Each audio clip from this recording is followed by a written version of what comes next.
Cigarette smoking kills 37,000 Canadians per year and is the leading cause of preventable and premature death. Approximately 4.6 million Canadians smoke tobacco. So how effective are Canadians in quitting smoking?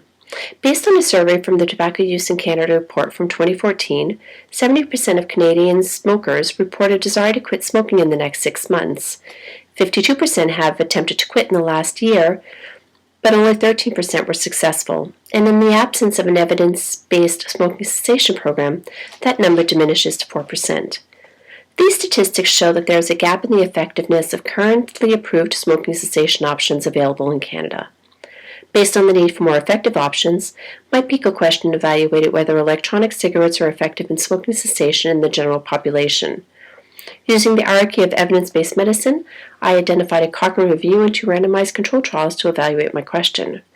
After critically appraising the evidence, I concluded that electronic cigarettes are effective in smoking cessation for 6 months in people that are both willing and unwilling to quit smoking. So how can electronic cigarettes be implemented as a smoking cessation aid?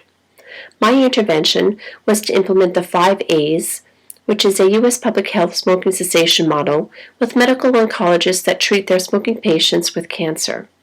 This model is based on the trans-theoretical model of change. So how do the 5 A's work? Well, at each and every visit, the medical oncologist will first ask the patient about their tobacco use and document it in the chart. Second, they'll advise the patient to quit smoking, stressing better treatment outcomes from chemotherapy, radiation, or surgery, as well as improved survival. Third, they'll assess the patient's willingness to quit. Fourth, they'll assist in providing counseling and pharmacotherapy options. Finally, they'll arrange for a smoking cessation specialist at their center. It is during the assist step that the medical oncologist has the opportunity to incorporate electronic cigarettes in their counseling. It can be done reactively when a patient asks a physician about an electronic cigarette as a smoking cessation aid, or proactively when first-line treatments have failed. With any intervention, barriers exist. The ones I've identified are a lack of time by the medical oncologist, a lack of resources, and inadequate training. And how can these be addressed?